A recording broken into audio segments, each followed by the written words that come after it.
I met her at the party, sipping on Bacardi. I told her from the rip I was a playboy like Cardi. She was thicker than Nicki mixed with a little bit of Cardi. So I disrespect me, try to rob me. My young'un gon' catch a hobby. No Jamaica today, that house today out in Cali.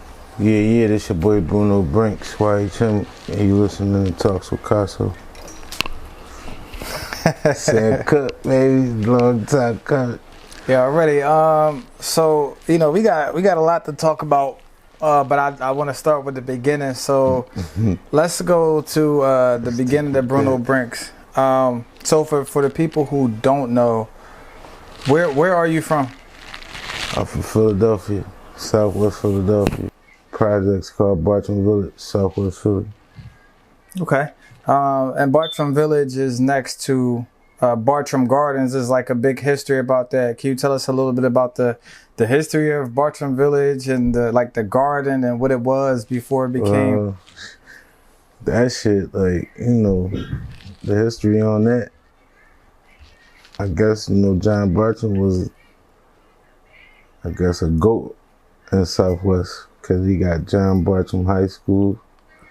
Got John Bartram Gardens, you got John Bartram Field. So, you know, yeah, this on Smash. His house still back there. Built the same way from back in the day and everything. Okay. So, how was it for you coming up in Bartram Village? Like, how was the neighborhood? And what decade was it? Like, can we talk about your upbringing a bit? Well, you know what I'm saying? I came up in like the early 90s. As a kid, and it was typical Philadelphia, you know, urban, ghetto type shit, basically. Everybody know trenches, you know, the projects. Like, but you know, you from the projects, it's sort of like a community within a community. So it's like, and it's a village, so you already know how that go. Like, you know what I'm saying? Mm-hmm. So. All right, so you're growing up in Bartram Village, and you are, you know, a hip hop artist, underground legend from Philly. You know, a lot of people, you know, they got a chance to see your work. Can you talk about what got you interested in music? Well, I like music since I was a kid. You know what I'm saying? Listening to LL and Run DMC and all that. Watching the movies, B Street, Crush Groove, like. I always was in the hip hop since I was a kid. Okay. So but when did you pick up the mic for the first time? When did you spit your first freestyle? That's what I need. I'll probably say like 3rd grade. However old you be in 3rd grade, that's when I spit my first rap. Okay. You were a part of a group called YHM. Can you talk about the members of YHM and what that was? YHM, that was a group I put together out there in the projects, Bartram Village. Consisted of Black Villain, Stacks Latin, Jay Brody, Kid Cash, E.Ness. And we had 2 first ladies, but like at different times. So shout out to Lenny Dykstra and shout out to Kizzy Raw. Okay. And basically, I grew up with all of them. We all grew up together in the projects. All right, so what were some of the things that the group was able to accomplish while y'all were together? Can you talk about like the timeline when y'all started to about the time when y'all finished up where everyone went their separate ways? Well, shit, that's a long ass timeline. Like, I've been talking forever about that, but like I said, I started rapping when I was in the 3rd grade. Like, literally, I started rapping in the 3rd grade. Like, making shit rhyme and all that. Like, we had white books where we had to trace cursive words. And I used to write raps over the printed dotted cursive letters. I used to get in trouble all the time with my teacher for doing that. So I always been in the hip hop. So growing up out there, you know, rapping, other guys rap. So, you know, they was my friends, so we just all clicked up. You know what I mean? So when YHM started, basically that was when our friends in the projects came home from jail, and he like wrote it on the wall one day. He like, that's what we call it. We YHM, we Young Hitman. So we just ran with that. Now the group was like me, E.Ness, everybody probably know E.Ness from making the band, whatever. My man Stacks Latin, that's my best friend. Black Villain, that's my man. Jay Brody.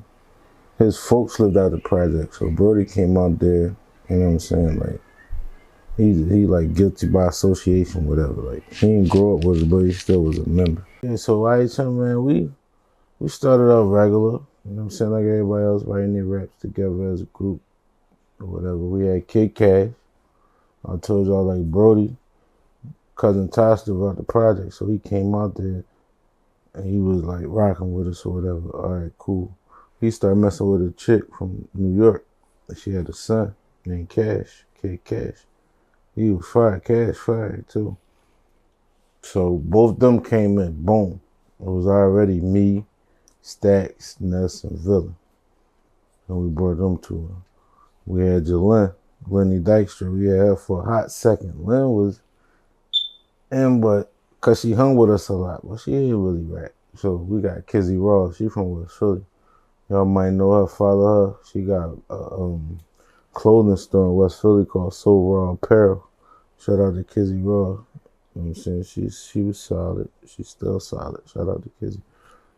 But yeah, so we started buzzing whatever through the city.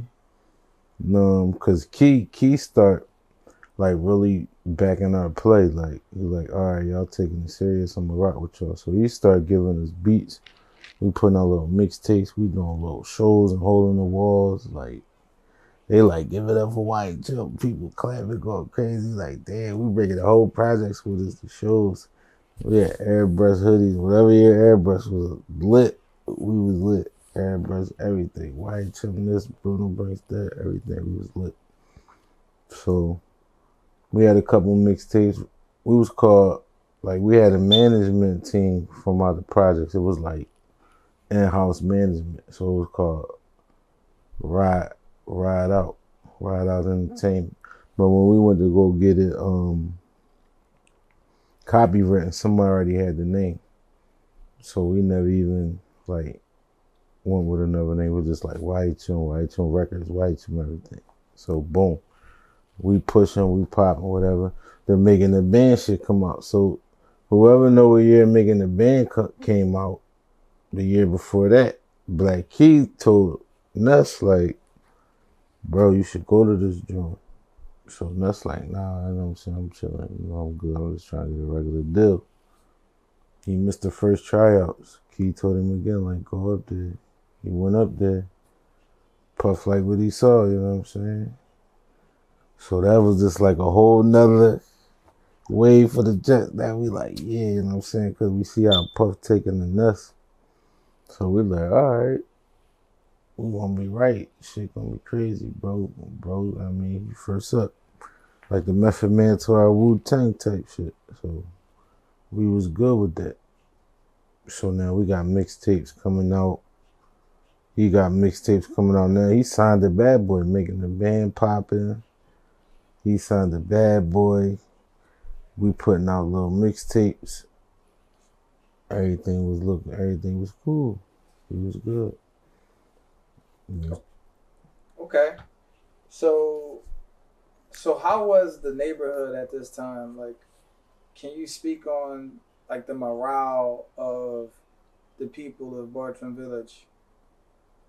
Like I said, like any typical our ghetto project neighborhood, from Miami Pork and Beans to Richard Island or Blumberg, Barcelona, like it's all, you know, it's all trenchy. Everything trenches. Like we was at the height of our crime wave too. Like not to, you know, try to glorify it, but we got indicted 2010.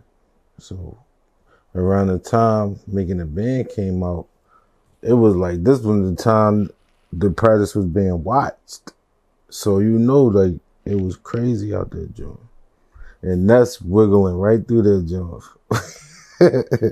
He wiggling right through it. Like, we just, everything good. Like, all the steppers on deck. All the blicks on deck. All the money on deck. All the girls on deck. Like, and this before Making the Band. Like, Making the Band and us getting on was a bonus to the project. Because this was already our stage of playing the PlayStation in the Armada trucks and all that. Like, we was gone already. Like, and that's on niggas asking him, like, yo, you need some bread? Like, that was the height we was at. Like, it was lit out that joint. We had the studio. We wilding out South Street. We throwing this, like, bro, he in his glory. You know what I'm saying? He in his glow. So everything was good at that time. I guess that was 04, 05, 06, something like that. I ain't good with the time frames.